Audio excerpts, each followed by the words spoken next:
अस्सलाम वालेकुम friends, welcome to cut it short. हमने आज क्या करना है, आज हमने करने हैं PSY502 के कुछ इम्पॉर्टेंट MCQs मिड टर्म्स के हवाले से या ग्रैंड क्विज के हवाले से, आप जो भी कह सकते हैं। बहुत ऐसे नहीं कहेंगे कि बिल्कुल ऐसे ही है कि यही आने वाले हैं या यही आएंगे, ये बहुत इंपॉर्टेंट है, ऐसा नहीं है।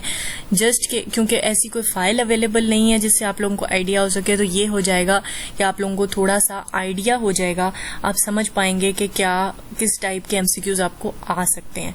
फिर जो ग्रैंड क्विज आएंगे हम उनको भी अपलोड करते जाएंगे इंशाल्लाह साथ साथ। तो कुछ MCQs को देख लेते हैं। दूसरा ये कि आप लोग आंसर्स कंफर्म खुद लाजमी कर लीजिएगा। मैंने अपनी तरफ से जो मुझे बेस्ट लग रहे थे वो मार्क कर दिए, फिर भी आप क्वेश्चंस को एक दफा चेक कर लीजिएगा, आपकी इन्फॉर्मेशन में इजाफा ही होगा।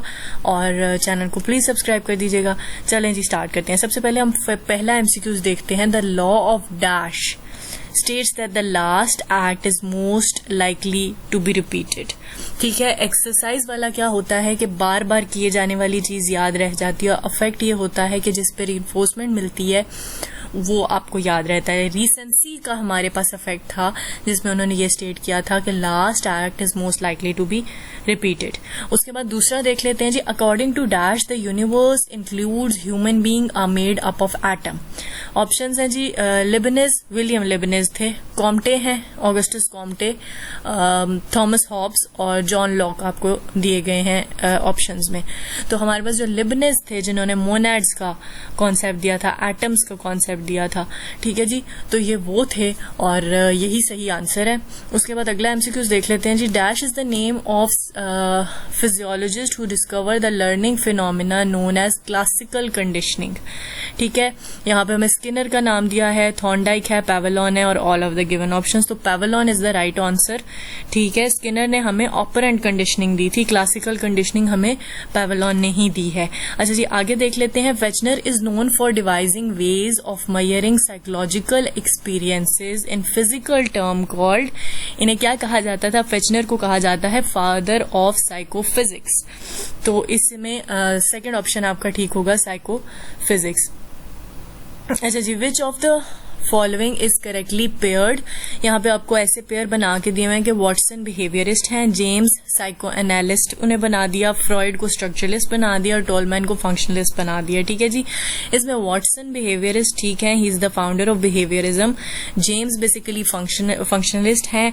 टॉलमैन आपके पास आते हैं, नियो बिहेवियरिस्ट हैं। ठीक है, तो इस वजह से इसमें आपके पास वॉटसन बिहेवियरिस्ट ठीक है। अच्छा जी, आगे हम MCQs देख लेते हैं। According to Wundt there are 3 compartments of feeling and one of them is, अच्छा जी, सैडनेस और केयरिंग तो बिल्कुल नहीं था। रिलैक्स्ड और एक्साइटेड से आपने कंफर्म नहीं होना, क्योंकि रिलैक्स्ड और टेंस था और काम और एक्साइटेड था। ठीक है, इसका मतलब है तीनों ऑप्शन गलत हो गए और हमारे पास प्लेजेंट एंड अनप्लेजेंट सही बचा है। उससे आगे देख लेते हैं। William James based his view on the philosophy of pragmatism which means that the validity of an idea is tested by consequences. उसके रिजल्ट से हमें पता चलेगा कि वो आइडिया कितना वैलिड है। ठीक हो गया जी। उससे आगे MCQs देख लेते हैं। Which of the following correctly states the sequence of पियाजे स्टेज ऑफ डेवलपमेंट। पियाजे ने जो स्टेजेस ऑफ डेवलपमेंट दिए थे उनमें से कौन सा ये सबसे सही सीक्वेंस है? ठीक है, हमारे पास कौन कौन से थे? सेंसरी मोटर स्टेज था, pre operational stage, concrete operational stage और फॉर्मल ऑपरेशनल स्टेज। तो इसमें हमारे पास थर्ड वाला ऑप्शन सही है। आगे देख लेते हैं जी। Dash establish the first psychological laboratory in Leipzig. William Wundt ने साइकोलॉजिकल लैब फर्स्ट जो है वो बनाई थी, तो यही सही ऑप्शन है। आगे देख लेते हैं जी। The schedule in which reinforcement is given after variable number of responses is known as variable time reinforcement. ठीक है, वेरिएबल रेशियो वो होती है जिसमें क्वांटिटी चेंज हो, और अगर टाइम चेंज हो रहा है तो आपके पास वेरिएबल टाइम रीइंफोर्समेंट है। ठीक है, आगे देख लेते हैं। According to Holt, behaviour is a result of, behaviour किस चीज का रिजल्ट है? Dash which is what we learn in our childhood. Childhood से रिलेटेड हॉल्ट ने क्या चीज आपको बताई थी? कैनलाइजेशन, लर्निंग थी उसकी एक, और एक एनालाइजेशन थी। ठीक हो गया जी, ये भी सही हो गया। आगे देख लेते हैं। Dash propose that there is no difference in the chemical elements of trees, animals and plants. तो ऑगस्टस कॉम्टे की ये स्टेटमेंट है। अच्छा जी, उससे आगे देख लें, सचिनोव ने कहा है कि mind and soul are the function of brain and there is no dash between mind and soul. Duality के अगेंस्ट वाहिद जो हमारे इतने बंदों में हमने पढ़ा है वो सचिनोव ही हैं, तो there is no duality between mind and soul. आगे देख लेते हैं, अकॉर्डिंग टू पियाजे dash is the expanding, changing and stretching of the schema to absorb new information. ठीक है, एसिमुलेशन होती है जब हम आइडियाज को करेक्ट करते हैं, अकोमोडेशन होती है जब हम चीजों को नई चीजों को एब्सॉर्ब करते हैं। अच्छा जी, आगे देख लेते हैं, या आई गेस ये सिमुलेशन है, सॉरी आप इसको प्लीज एक दफा चेक कर लीजिएगा। ठीक है, शायद मैं मिस्टेक कर रही हूँ यहाँ पे। Question number 16, dash is the founder of British empiricism. John Locke को कहा जाता है ब्रिटिश एम्पेरिसिज्म का फाउंडर। उससे आगे देख लेते हैं, who use the French term cogito ergo sum. Rene Descartes ने यूज की थी ये टर्म।